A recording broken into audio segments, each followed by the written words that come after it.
في سيدة لبنانية حاجة، يعني بنقول لها حجة باللبناني للإخوة العرب اللي بيشوفونا، يعني هي سيدة مقدرة كبيرة بالعمر، بيسموها عنا حجة. ما بعرف ببقية الدول، بسوريا أيضا بتتسمى حجة.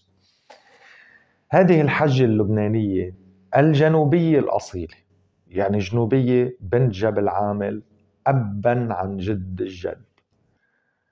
هيدي الحجة بتحكي الحقيقة، بتحكي الأمور مثل ما هي. اسمها الحجة منتهى. يمكن كتار منكم بيشوفوها على وسائل التواصل الاجتماعي، وخصوصا مؤخرا بعد ما انتشر فيديو لإلها عم تبهدل فيه للخزمتشي وفيق صفا. هيدي الحجة قاعدة بجنوب وبأرض جنوب وبيتها بالجنوب ومرة محترمة من عيلة محترمة، وما بتقوم بقولكم إلا أنها بتقول كلمة حق. وهيدي الحجة بعدها من عقلية وفكر السيد موسى الصادق، بتحكي بلهجة ولغة لبنانية وبدها سيادة الدولة اللبنانية. ما خلوا شيء الحزب الإيراني إلا وقفوا بوجه. يعني هلأ نحن بيتهمونا بالعمالة والسفارات، بس هي شو بدهم يتهموه؟ حجة يا عم، وهذه بجنوب ومرة هيك، لا يعني قلبها لله وروحها لله ومنطقة ولسانها لبناني، ولك يسعد الأرض اللي بتمشي عليها. حدا يوصل لها الفيديو للحجة منتهى. والله يا حجة منتهى انه بحبك مثل والدتي، والله انك بمكان والدتي، والله كلنا لجنبك، وانا اخوك ابنك الدكتور احمد ياسين لجنبك، وشو بتعوزي انا حدك، وشو بدك انا بخدمة عيونك، ولك انا بخدمة اشارة منك، لانك انت بمثابة الوالدة بالنسبة لي. امانة اذا حدا بيعرف الحجة، انا ما بعرفها لانه على الصعيد الشخصي وما عندي رقمها، أمانة إذا حدا بيعرفها يوصل للفيديو.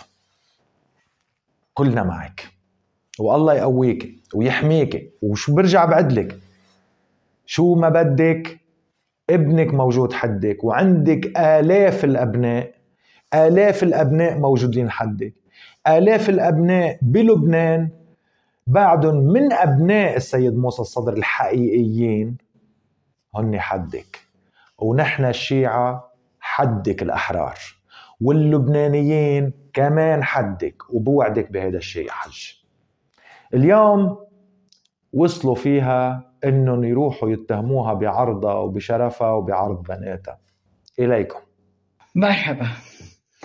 كل ما افتح تليفوني في خبرية، وبعضهم عم يهددوا وبعضهم عم بيهددوني، ومفكرين انه منتهى اسم مكون من ميم نون تاء هاء الف مقصورة. لا حبيبي، ريح بالك. عم تهددني تفضح بناتي؟ انا الحجة منتهى، أشرف منك ومن نسلك ومن سليلتك، وبناتي أشرف منك ومن نسلك ومن سليلتك. واللي بيجزر بالبشر هنو قاعدين عم يحرسوا الوطن بعز دين الحرب بدبحهم. عرفت شو؟ ما بيطلع له يجي يقول بدي افضحك انت وبناتك. بتسكر تمك وصار في دولة، وداعسي على راسك الدولة، وداعسي على كل سلاحك اللي تليته بالوطن كلياته، زرعت السلاح. فهمت؟ صار في دولة، وكل كلمة عم تقولوا لي اياها ما رح محيها، بدي خليها. حط اسمك الحقيقي.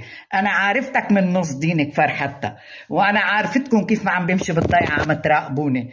مش رح خاف منكم، لانكم انتو كل شي جرايم بهذا البلد انتو وراه.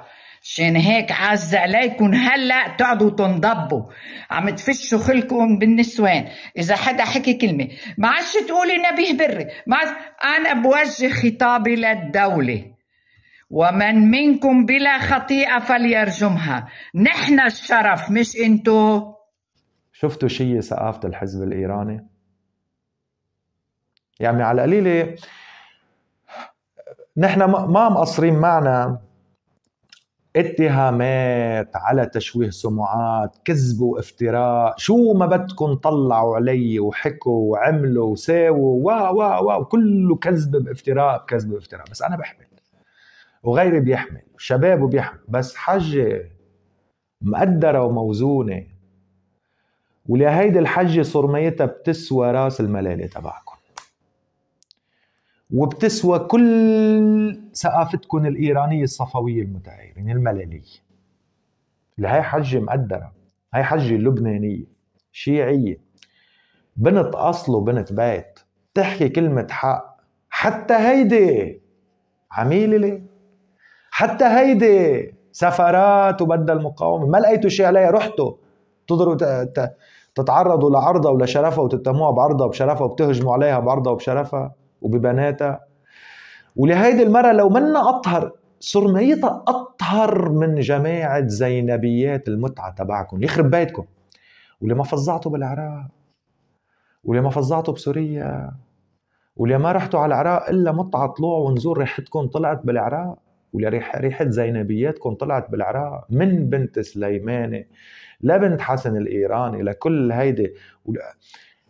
أحبائي المشاهدين، عملوا مكتب للمتعة ببيروت بالضاحية، مكتب مخصص للمتعة. شفتوا هالهيئات النسائية؟ هاي هيئات متعة، أموال ومتعة وفحش ولأنتوا عملتوا التفخيز، وليا خمينيكم تبع التفخيز بكتاب تحرير الوسيلة تبعه.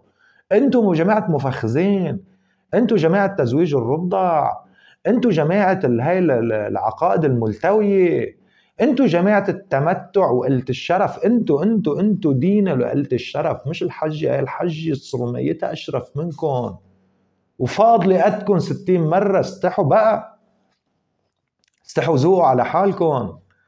ومثل الحجة منتهى، يرحم دينك وأصلك وأخلاقك وذوقك وتربيتك. لك وأنا متأكد إنكم، لك مش بس متأكد، لك أنتوا أطهر عالم، وبناتك أطهر عالم، وبناتك إخواتنا وأهلنا وروحنا وولادك وعائلتك. وأنا بتمنى إذا حدا بيسمعني من أولاد الحجة منتهى وبنات الحجة منتهى وقرايب الحجة منتهى، كونوا فخورين بهالصوت، لأنه صوت حقيقي، لأنه صوت حجة حبيبة الله وحجة لبنانية، وهذا الصوت اللي بدنا إياه. كونوا فخورين. أنا يا عمي دكتور طويل عريض قد الدنيا بباريس، عفوا عم بحكي عن حالي، أنا بعتبر هيدي المرة بمثابة والدتي وفخور فيها وفضلة وكلامها بحطه على راسي من فوق، وكل لبناني بحطه على راسه من فوق. وكونوا فخورين فيها، لأنه هذا هو الصوت اللبناني الحقيقي، هذا هو الصوت الشيعي اللبناني الحقيقي. وهي هي تربية السيد موسى الصدر الحقيقي، وهذا اللي كان بده إياه سيد موسى الصدر الحقيقي. هيدي هي أفكار الشيعة الحقيقية، هي أفكار السيد محمد حسين فضل الله الحقيقية، مش أفكار الإيراني المزورة الصفوية الملالية جابوها بالدولار. شو معهم دولارات أكتر يعني، بيهددوا أكتر ومعهم سلاح أكتر يعني. هي الحقيقة. عشان هيك فزعانين منهم، فزعوا منهم، اسكتوا، انتوا حرين.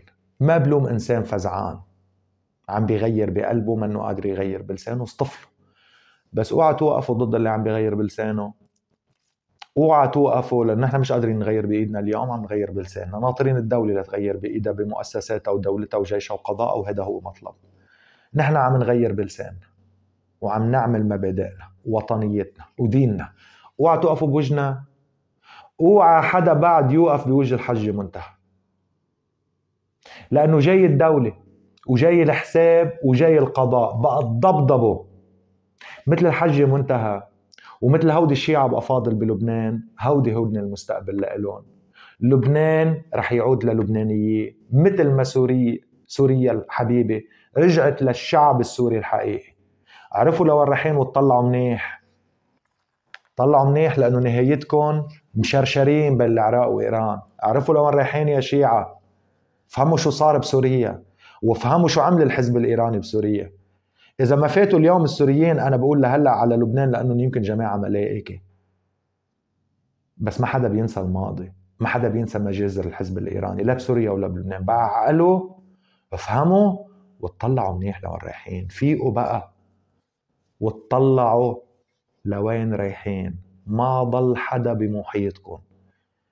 هال 200,000 نفر لبناني متضحكين عليهم مشترينهم بالمال الإيراني، ما بقى تتاجروا فيهم وتحرقوهم، لأنه ما رح يضل منكم حدا ولا مخبر بلبنان إذا رح تضلوا بهاي العقلية. فهموا وقروه المتغير اللي صار كله بمحيطنا. أنا الدكتور أحمد ياسين، لكم من القلب ألف تحية.